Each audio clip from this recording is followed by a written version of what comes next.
End of year summary. Hi guys, and welcome to the end of year summary. And despite having only started this channel just over a month ago, I've had quite a lot of experiences outside of PS5 this year, so let's jump in.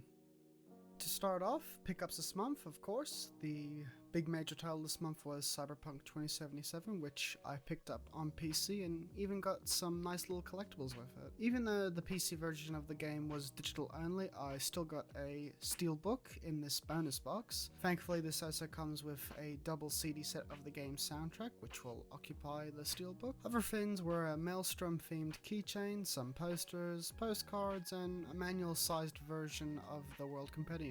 I also picked up Crash Bandicoot 4 and the Battle for Bikini Bottom remake for PS4. Hopefully in the future I'll do more retro pickups to help diverse my collection. I jumped back into Smash Bros. This month and got the first DLC pack, mainly for Joker, who I've started to learn how to play. The other characters are pretty interesting as well, but of course I felt like a kid peering through a window looking at the Better Off kids with the addition of Sephiroth having been added to the second DLC pack. Guess I'll have to pick that one up soon as well. Of course, I also played Overwatch this month as it had its Christmas event, and for once, I actually would have liked to have all of the new skins. These are all pretty good looking skins. Not too much for the modes, but at least the skins were good. And finally, Cyberpunk. And if you haven't seen my review, which I'll have a link below in the description, I've had a great time and I'll be pushing myself to finish it soon. Still, a lot of bad news has been coming out, like the train system that was recently found to be cut from the final release. I would really love to see this game get back up this year and add back in features while also improving the base game. I was a bit discouraged to hear that multiplayer is being planned out similarly to Rockstar's GTA and Red Dead Redemption 2 Online, but if they keep up little details like they have with the main game and actually do something a bit more unique with Rockstar's template, I'll be happy enough. Might have to review the multiplayer once it's out. Now, as redundant as picking a game of the year is, I'll take this chance to talk about some of the games I did play this year. Don't worry, I'm only counting certain games. Don't consider any of this formal, with the exceptions of what I actually chose to be Game of the Year for me. So, for a lack of creativity, I'll be doing this as a top 10 list with brief descriptions. Yeah, I might as well talk about this one. Even though I preferred the turn-based combat of the original, this was still fun enough, but nothing that you have to drop everything to play. Main things going for this game is the adaptive triggers on PS5, which are a lot similar to Black Ops. Other than that, it's a pretty basic multiplayer side-scrolling shooter. In retrospect, I was a bit too harsh when I first played Sackboy: A Big Adventure, pretty much scrutinizing it. However, there are reasons why I was so tough on this game. I still wouldn't recommend it to most people, and I can pretty much sum it up in a single phrase. Fun, especially with friends or for younger players, but overall a pretty forgettable experience.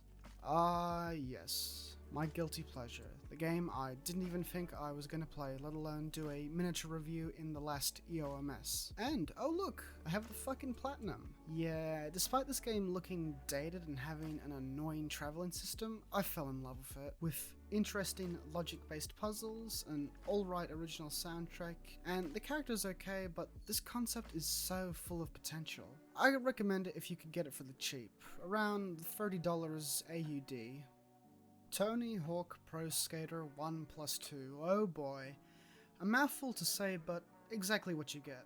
The original PS1 classics that started a wave of extreme sport games, remastered and refined for modern times. I do own Pro Skater 3 on GameCube, but at times it felt unresponsive and straight up a challenge to learn. Here in the remaster it feels a lot more responsive while still having a bit of a learning curve. Like real skateboarding. My opinion of this game has deteriorated since my initial review, where I gave it a very high 9.6. I would say that I'd probably lower it more to a 7.9 to maybe just a solid 8 after starting a new game to chip away at the platinum. This time around, I noticed that it feels a lot more like DLC that they've hastily put together as a full game, a full but short game. I don't know if it was new console jitters, but it looks like my opinion on the game has definitely gone down a bit. It's still a fun game, but it's more apparent that it's a bit bare for what is meant to be a full release. Okay, so there are 2 games in this list that came out a while ago, and Journey is one of them. It's still an amazing experience, and I think everyone should play. It only goes for about 2 hours, and I'm not going to say any more. If you haven't heard about this game, just go straight into it. You'll definitely have a unique and excellent experience. I'm not going to be the first to say this, but turn-based combat has aged poorly, and I cannot really tolerate it that much anymore. While some games like Persona 5 and Undertale have done things to freshen up this mechanic, in most games it's either something that you're into or you'll be bored shitless. Final Fantasy VII Remake changed the only problem I would have had going back to the original acclaimed game. With the new modern and more attractive combat of the recent Final Fantasy games, I had a great time with this one. While disappointed that this only covered something like 30% of the original game, and I paid $100 to play a bit over a quarter of a game. I mean, it's a JRPG, and these games are always crazy long, so I couldn't really complain. I wasn't going to expect them to fit the entire remake of the original on a single disc. A classic brought back with modern updates. If you like action RPGs or maybe even hack and slashes, give this one a shot. It's an excellent game. Ooh, yeah. Between this game and Final Fantasy VII, I was really unsure which I liked more. It's still amazing that this 7-year-old game still feels and handles like a modern one. I did play this on PC, which will probably age better compared to consoles, I'm assuming, but this game still feels like a perfect example of what masterclass games were like back in 2010, or the 2010 era of games. I got the shit kicked out of me until I finally worked out how it works, and I loved every second of it. Oh. Am I still a filthy casual?